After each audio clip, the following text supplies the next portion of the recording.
The following program may contain subject matter and language suitable for mature audiences. Viewer discretion is advised.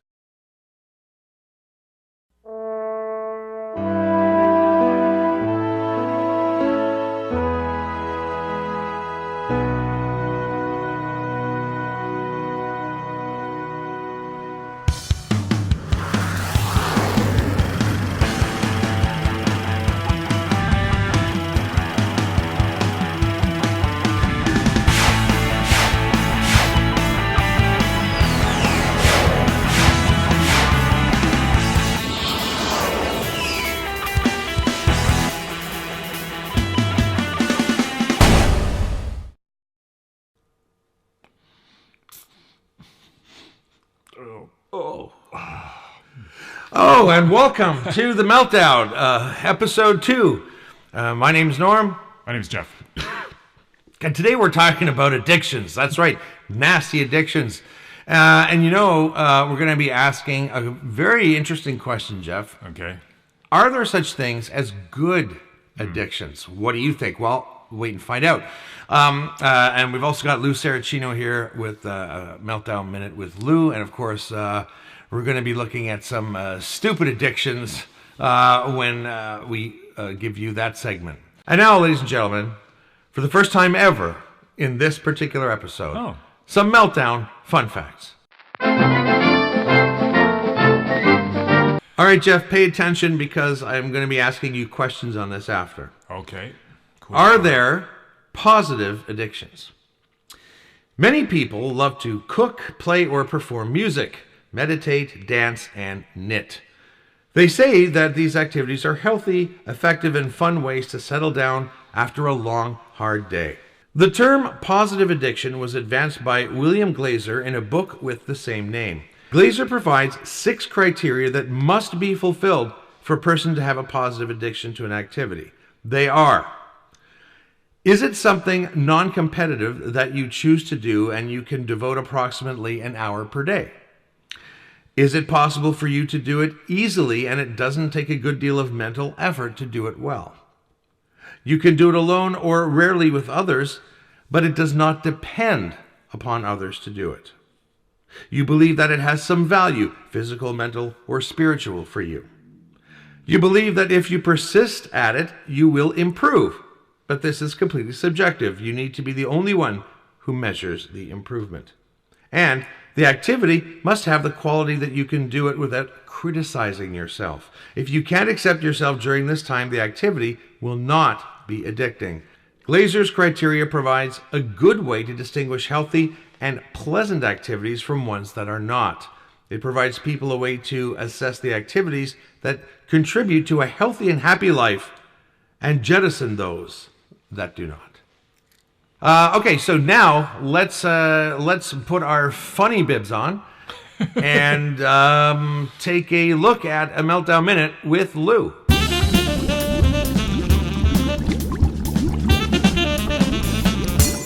Oh, hello.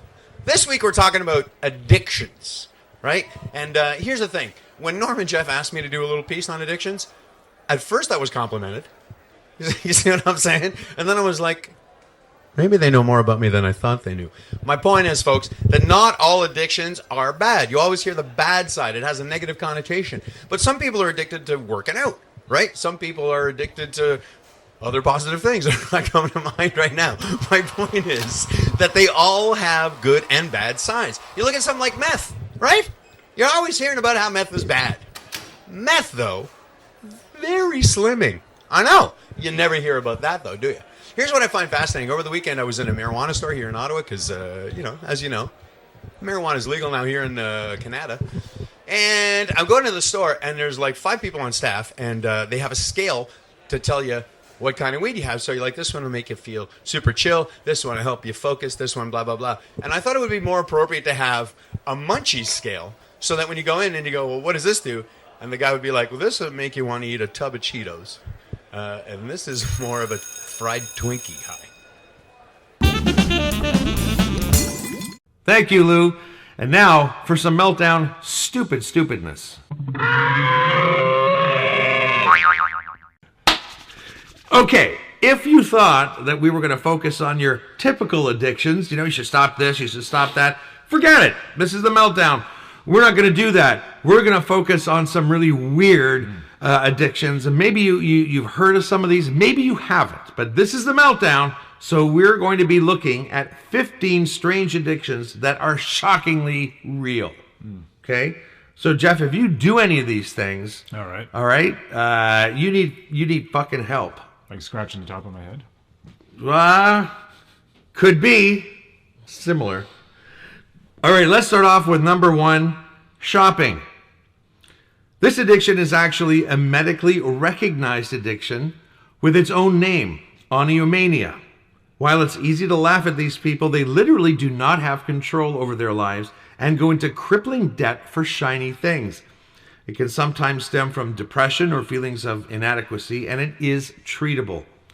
If you're going into debt for things you want but don't need, hiding purchases from your family, and feel the need to buy something every day, even if it's online, you may want to consider your true motivations.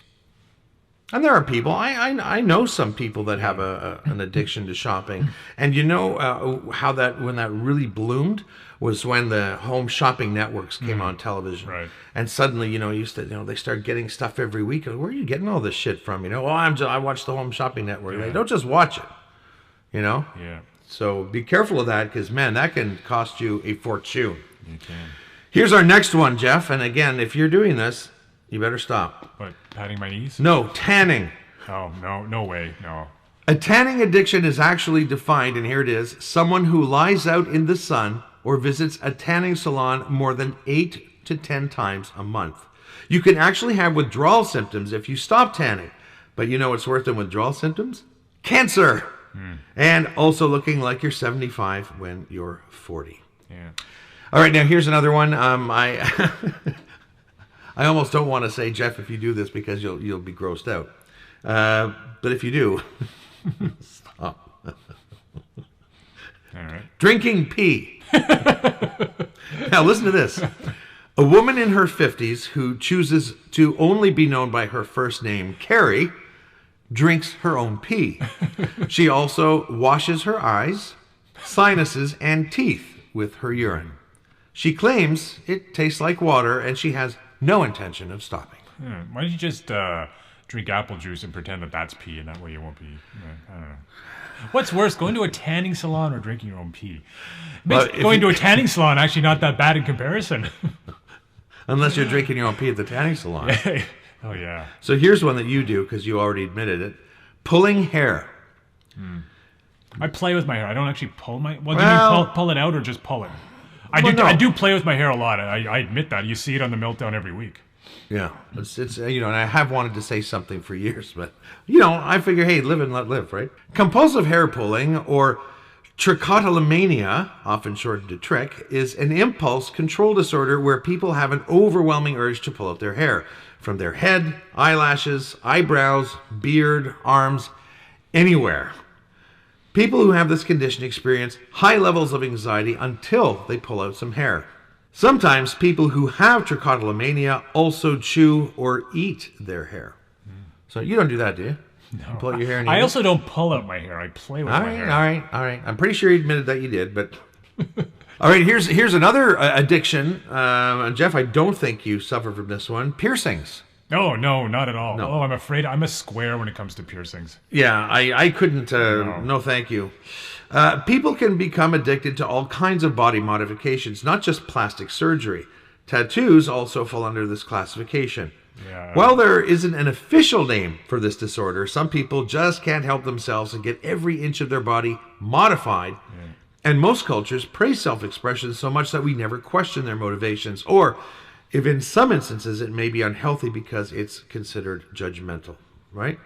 Hey, look, if somebody wants to get a lot of piercings or tats tattoo, or whatever, go right ahead. It's just not right for me. I have an ex-girlfriend who had several ear piercings. Okay, like Rose. Yeah, down the, and I mean, yeah. and she looked quite attractive with the earrings. You know Yeah. what I mean? But yeah, I'm not against tattoos. I'm not against piercings. It's just for me, I'm rather square when it comes to stuff like that. I don't want ink put into my body. Yeah, I'm happy yeah. with how I look. Here's one that I know Jeff definitely has. Eating glass. I have a glass of my almond milk, and then I can't help eating the glass afterwards. So the almond milk is healthy. The glass.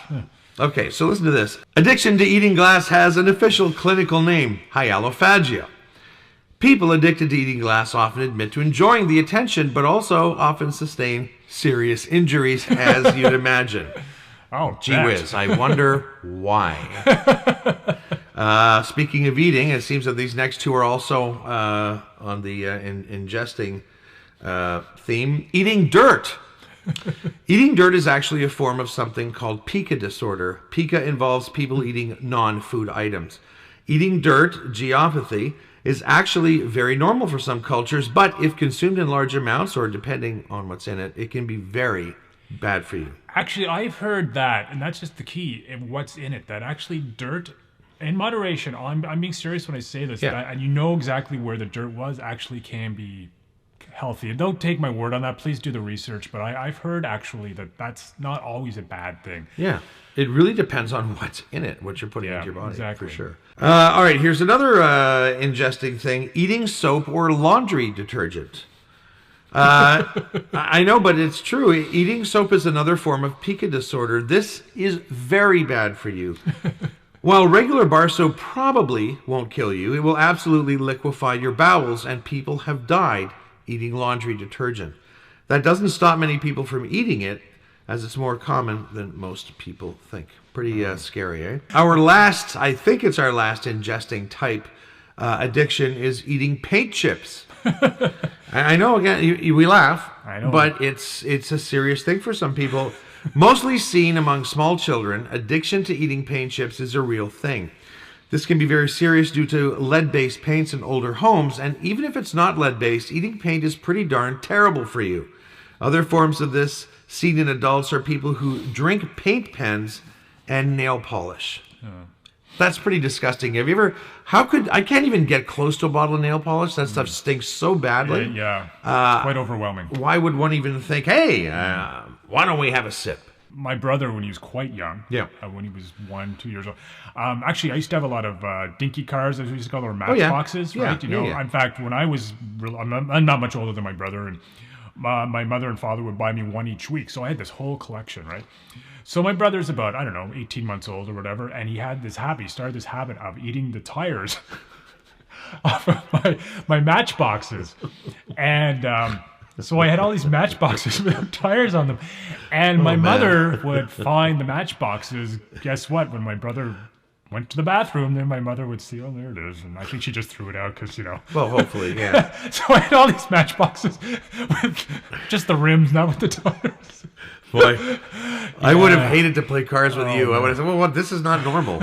All right, here we go. Here's another one, and we're back to other addictions. Gambling online. Okay, very dangerous. Yeah. Addiction to gambling is pretty well known, but online gambling specifically can be very addicting.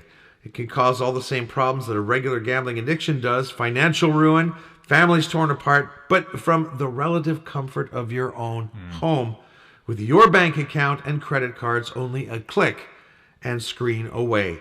Some experts even argue that online gambling is even more addicting than traditional in-person gambling, and I would have to agree with that. I think because it's right there. You don't even have to get up. You don't even have to get out of your pajamas, for God's sake, or your shit-soaked clothes. If all you've been doing for the last 3 days is gambling and shitting in the chair. Like, you think that's funny, but I bet you that happens. I bet you probably. It does. That's another thing that I'm really square about. I'm not a big gambler.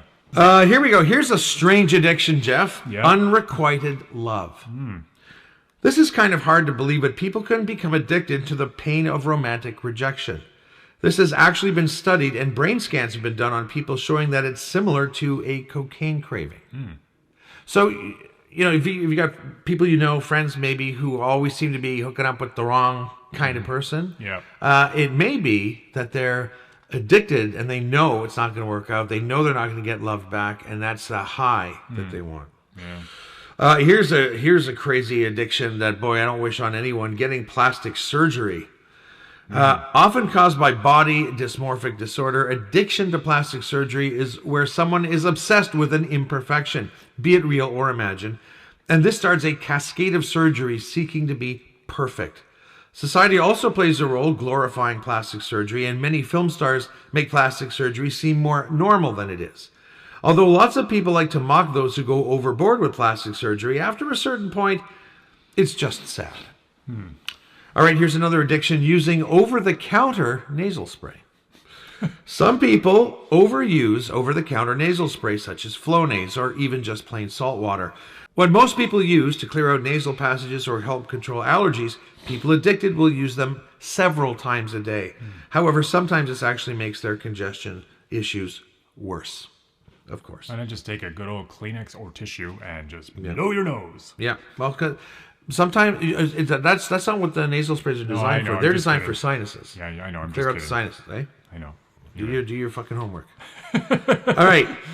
Here's our second last addiction: working. While a good work ethic is healthy and honorable, some people become obsessive about work and lose any sort of work-life balance. We all know someone who can't leave work at work, but some become addicted to work and spend more time than necessary there because it gives them a sense of fulfillment. This is often to the detriment of other parts of their lives, such as their personal relationships, as they start to experience emotional disconnection. And Jeff, I think you'll appreciate this. I saved the best addiction for last. Okay. You ready? Yep.